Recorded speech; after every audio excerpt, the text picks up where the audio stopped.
il y a 40 jours, nous célébrions la résurrection de Jésus. Nous avons pu constater l'incrédulité des apôtres.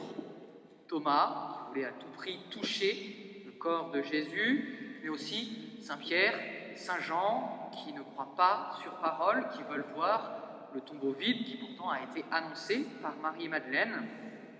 Et leur manque de foi va nous aider.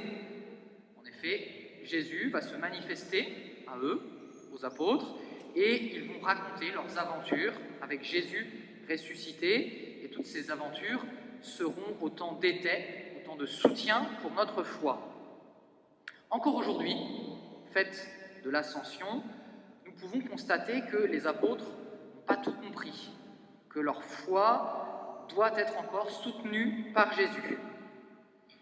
Ils n'ont pas tout compris, je vois deux petites choses, par la demande d'un des apôtres, « Est-ce maintenant que tu vas rétablir le royaume pour Israël ?» Jésus n'est pas venu pour se placer à la tête d'un État ou d'une armée, mais pour régner dans nos cœurs. Ils n'ont pas tout compris et leur foi est soutenue. Je le vois à un autre petit détail. Quand Jésus vient leur parler, il est à table.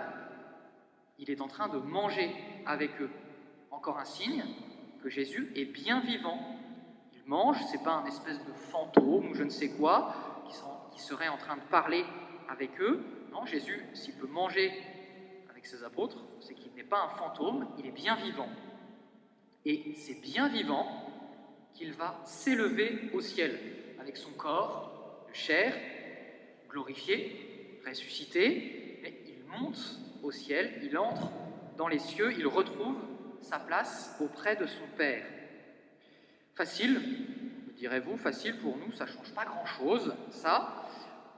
Attendez, j'ai pas fini. Avant de rejoindre sa place auprès du Père, le Sauveur va donner un commandement à ses apôtres.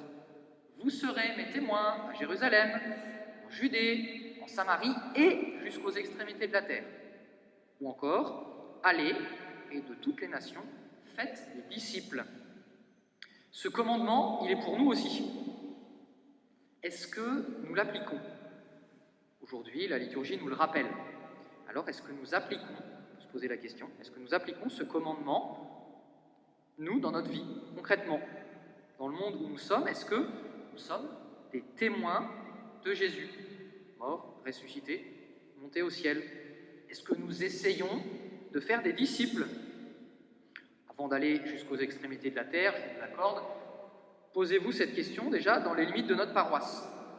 Est-ce que nous essayons de faire des disciples dans notre paroisse? Est-ce que nous sommes vraiment missionnaires? Est-ce que cette bonne nouvelle de la résurrection de Jésus, de son ascension, nous voulons la partager? Nous sortons tout doucement d'une période difficile. Vous avez peut-être eu davantage de temps pour vous.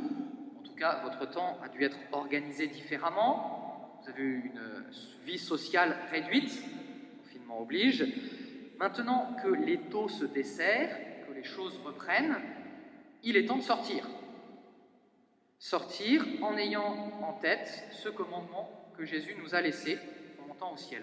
Faites des disciples. Jésus a dit, parlez de moi, annoncez à tous les hommes ce que j'ai fait pour eux, pour vous et puis pour tous les autres. Dites-leur comment être heureux, parce que c'est quand même ça qui est en jeu.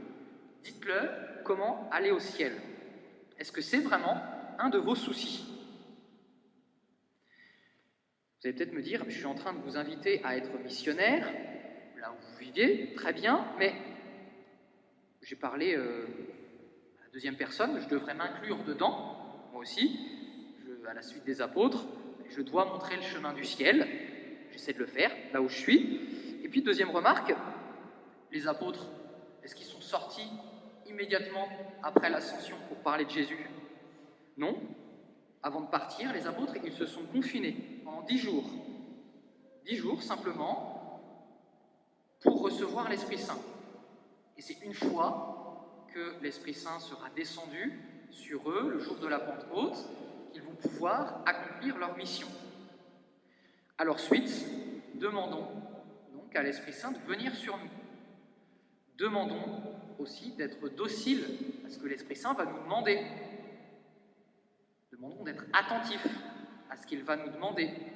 Comme eux, nous pourrons prendre 10 jours pour nous préparer. Pendant ces 10 jours, faites-vous un petit plan précis.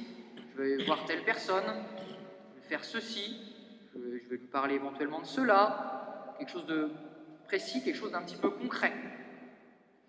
10 jours pour prendre des forces, 10 jours pour invoquer l'Esprit Saint. Cela tombe bien parce que dans ces 10 jours,